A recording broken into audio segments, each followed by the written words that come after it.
नमस्कार मंडळी, welcome back to our long answer series. आज आपण एव्हिडन्स लॉचा एक टेक्निकल पण खूप स्कोरिंग टॉपिक बघणार आहोत. समजा तुम्ही एक पेपरवर कॉन्ट्रॅक्ट साईन केला आणि नंतर कोर्टमध्ये जाऊन तोंडी ओरली म्हणाला की नाही आमचं तर असे ठरले होते, तर कोर्ट तुमचे ऐकेल का? कानून म्हणतो नो. पण याचे 6 एक्सेप्शन्स आहेत जिथे कोर्ट ओरल एव्हिडन्स अलाव करते. हे 6 पॉइंट्स लिहिले की 13 मार्क्स फिक्स. चला डिकोड करूया. चला तर मग सुरुवात करूया. कोणत्याही उत्तराचा, खास करून कायद्याच्या उत्तराचा पाया एकदम पक्का हवा. आणि या प्रश्नाचा पाया आहे बेस्ट एव्हिडन्स रूल. आता हा रूल नक्की काय आहे आणि कायदा कागदांवरच एवढा भर का देतो, चला बघूया. तर इंट्रोडक्शन लिहिताना सगळ्यात आधी बेस्ट एव्हिडन्स रूल हा शब्द ठळकपणे लिहायचा. कायदा काय म्हणतो माहितीये? तो म्हणतो की जर एखादं डील किंवा व्यवहार कागदावर उतरवला असेल, ज्याला आपण रिड्यूस टू रायटिंग म्हणतो, तर तो कागदच, तो डॉक्युमेंटच सगळ्यात उत्तम पुरावा आहे. का?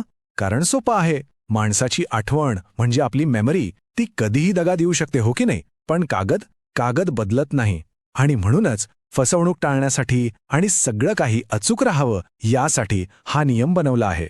आता उत्तरामध्ये पुढचं हेडिंग टाकायचा सेक्शन 94. हा सेक्शन एकदम सरळ आणि स्पष्ट आहे. तो सांगतो की जर तुम्हाला कॉन्ट्रॅक्टच्या अटी सिद्ध करायच्या असतील तर तो मूळ डॉक्युमेंटच कोर्टात आणावा लागेल. तोंडी साक्ष म्हणजे ओरल टेस्टिमनी इथे अजिबात चालणार नाही. एकदम सोपा उदाहरण घेऊया. समजा घर 50 लाखांना विकलं, हे कोर्टात सिद्ध करायचंय. मग काय लागेल? बरोबर, सेल डीड लागेल. 100 साक्षीदार आणून काहीही फायदा नाही. डॉक्युमेंटच पाहिजे. हा आहे पहिला आणि सगळ्यात महत्त्वाचा नियम. बरं, तर सेक्शन 94ने आपल्या उत्तराचा पाया तर रचला, पण आता येतो खरा ट्विस्ट. सेक्शन 95. हा सेक्शन म्हणजे जणू काही एक मोठी अभेद्य भिंतच उभी करतो. आणि ही भिंत कोणाला अडवते? तोंडी पुराव्याला. चला बघूया ही भिंत नक्की कशी काम करते. आपला दुसरा महत्त्वाचा हेडिंग सेक्शन 95, ज्याचं नावच आहे एक्सक्लुजन ऑफ ओरल ॲग्रीमेंट. आता नीट ऐका. एखादा का तो डॉक्युमेंट कोर्टासमोर आला की मग तुम्ही तोंडी पुरावा देऊन त्या डॉक्युमेंटमधल्या अटींना कॉन्ट्रडिक्ट म्हणजे विरोध करू शकत नाही. वेरी म्हणजे बदलू शकत नाही. ॲड म्हणजे काही नवीन जोडू शकत नाही. किंवा सबट्रॅक्ट म्हणजे काही कमीही करू शकत नाही. कायदा या बाबतीत एकदम कडक आहे. पण असा प्रश्न पडू शकतो की कायदा एवढा कठोर का आहे? ह्यामागे लॉजिक काय आहे? विचार करा, जर 2 लोकांनी एवढी मेहनत घेऊन सगळा विचार करून एक लेखी करार तयार केला असेल आणि नंतर कुणीही उठून तोंडी काहीतरी सांगून तो करार बदलू लागलं, तर मग त्या लेखी कराराला काही किंमतच उरेल का? नाही ना. म्हणूनच त्या लेखी शब्दाला, त्या डॉक्युमेंटला अंतिम मानलं जातं. हेच यामागचं लॉजिक आहे. पण थांबा, कहाणी इथेच संपत नाही. आणि इथेच तुमचे एक्स्ट्रा मार्क्स लपलेले आहेत. कायदा कडक आहे, पण तो अन्यायकारक नाही. म्हणूनच त्याने या अभेद्य भिंतीमध्ये काही गुप्त दरवाजे ठेवले आहेत. आणि याच गुप्त दरवाजांना आपण म्हणतो एक्सेप्शन्स किंवा प्रोव्हिजोस. हेच आहेत आपले गेम चेंजर्स. मी परत सांगतोय, नीट लक्ष द्या. जे जनरल रूल लिहितात त्यांना 5 मार्क्स मिळतात, पण ज्यांना टॉपर बनायचंय त्यांना हे 6 एक्सेप्शन्स लिहावेच लागतील. कारण या 6 पॉइंट्सवर तुम्हाला मिळणार आहेत तब्बल 8 मार्क्स. हो, 8 मार्क्स. त्यामुळे आता पुढचा भाग अजिबात मिस करू नका. तर कोणते आहेत ते 6 गेम चेंजिंग एक्सेप्शन्स? चला एक नजर टाकूया. पहिला, इनव्हॅलिडेटिंग डॉक्युमेंट. दुसरा, सायलेंट मॅटर. तिसरा, कंडिशन प्रिसिडेंट. चौथा, सबसिक्वेंट मॉडिफिकेशन. पाचवा, युसेज ऑर कस्टम. आणि 6वा, सराउंडिंग सर्कमस्टॅन्सेस. चला तर मग आता प्रत्येक दरवाजा उघडून बघूया की आत काय दडलंय. आपला पहिला दरवाजा प्रोव्हिजो 1 इनव्हॅलिडेटिंग डॉक्युमेंट. याचा अर्थ काय? समजा एखादा करार तुमच्याकडून बंदुकीच्या धाकाने म्हणजे गन पॉइंटवर किंवा फसवणूक करून सही करून घेतला असेल, मग काय? मग तुम्ही तोंडी पुरावा देऊ शकता. का? कारण इथे तुम्ही कराराच्या अटी नाही बदलत आहात. तुम्ही अख्खा करारच अवैध म्हणजे वॉइड आहे हे सिद्ध करत आहात. हा खूप पॉवरफुल एक्सेप्शन आहे. आता दुसरा एक्सेप्शन, प्रोव्हायझो 2, सायलेंट मॅटर. कधीकधी काय होतं, डॉक्युमेंटमध्ये सगळ्या गोष्टी नसतात. एखादा मुद्दा सुटून जातो, म्हणजे त्या मुद्द्यावर डॉक्युमेंट सायलेंट असतो. अशा वेळी त्या विशिष्ट मुद्द्याबद्दल जो तोंडी करार झाला असेल तो सिद्ध करता येतो. उदाहरणार्थ, घराच्या भाडे करारात भाडं किती हे लिहिलंय, पण लाईट बिल कोण भरणार हे लिहिलेलंच नाही. मग त्याबद्दल जो तोंडी करार झाला होता तो कोर्टात तोंडी पुराव्याने सिद्ध करता येतो. सोपं आहे ना? पुढे आहे प्रोव्हायझो 3, कंडिशन प्रिसिडेंट. हा जरा इंटरेस्टिंग आहे. याचा अर्थ तुम्ही तोंडी पुराव्याने हे सिद्ध करू शकता की तो लेखी करार एका विशिष्ट अटीवर अवलंबून होता आणि ती अट पूर्ण झाल्यावरच तो करार लागू होणार होता.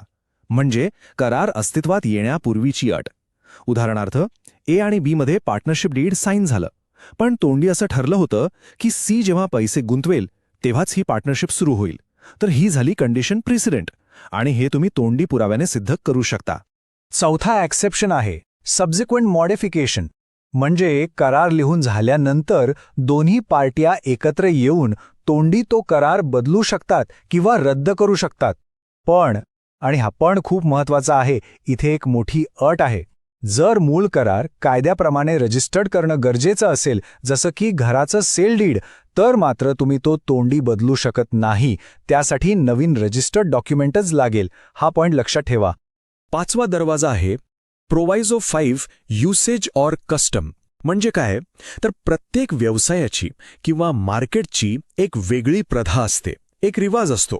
समजा करारात एखादा शब्द वापरलाय, पण त्या मार्केटमध्ये त्या शब्दाचा एक विशिष्ट अर्थ रूढ आहे, तर ती प्रथा, तो कस्टम तोंडी पुराव्याने सिद्ध करता येतो. जसं की टेक्स्टाईल मार्केटमध्ये डिलिव्हरी या शब्दाचा अर्थ ट्रेनने डिलिव्हरी असा घेतला जातो. हे जरी करारात लिहिलेलं नसलं तरी तोंडी पुराव्याने सिद्ध करता येतं. आणि आता शेवटचा आणि 6वा एक्सेप्शन, प्रोव्हिजो 6 सराउंडिंग सर्कमस्टान्सेस. कधीकधी डॉक्युमेंटमधली भाषा संदिग्ध असते, म्हणजे तिचा नेमका अर्थ कळत नाही. अशा वेळी आजूबाजूची परिस्थिती किंवा खरीखुरी तथ्य, एक्झिस्टिंग फॅक्ट्स विचारात घेऊन त्या भाषेचा अर्थ लावण्यासाठी तोंडी पुरावा देता येतो. क्लासिक उदाहरण म्हणजे ए म्हणतो, मी माझी रामपूरची इस्टेट विकतोय, पण त्याच्या नावावर रामपूरमध्ये 2 इस्टेट आहेत, मग नक्की कोणती? हा गोंधळ दूर करण्यासाठी त्यांचं नक्की काय बोलणं झालं होतं हे तोंडी पुराव्याने स्पष्ट करता येतं. ठीक आहे, तर हे झाले आपले 6 एक्सेप्शन्स. आता सगळ्यात महत्त्वाचा भाग, द 13 मार्क आन्सर प्लॅन. परीक्षेत उत्तर लिहायचं कसं जेणेकरून आपल्याला पैकीच्या पैकी मार्क्स मिळतील. चला, तुमचा परफेक्ट आन्सर प्लॅन तयार करूया. पुन्हा एकदा लक्षात घ्या, उत्तराच्या पहिल्या भागात काय लिहायचं. बेस्ट एव्हिडन्स रूल, सेक्शन 94 आणि सेक्शन 95ची ती भिंत. हे सगळं व्यवस्थित एक्सप्लेन केलं की तुमचे 5 मार्क्स पक्के झालेच म्हणून समजा. ही आहे आपल्या उत्तराची भक्कम पायाभरणी. आणि मग येतो आपला जॅकपॉट, उरलेले 8 मार्क्स. हे 8 मार्क्स मिळवण्यासाठी तुम्हाला ते 6च्या 6 एक्सेप्शन्स म्हणजे आपले 6 गुप्त दरवाजे व्यवस्थित उदाहरणांसहित एक्सप्लेन करायचे आहेत. लक्षात ठेवा, हाच तुमच्या उत्तराचा आत्मा आहे. इथेच तुम्हाला इतरांपेक्षा जास्त मार्क्स मिळवायचे आहेत. तर ही आहे तुमची फायनल परफेक्ट आन्सर स्ट्रक्चर. याचा एक स्क्रीनशॉट काढून ठेवा. बघा, सुरुवात बेस्ट एव्हिडन्स रूलने, त्यानंतर सेक्शन 95, मग सेक्शन 95, त्यानंतर सगळ्यात महत्त्वाचं सेक्शन 95चे ते 6 प्रोव्हिजोज आणि शेवटी एक छोटासा पण प्रभावी कन्क्लुजन. बस, हे स्ट्रक्चर फॉलो करा.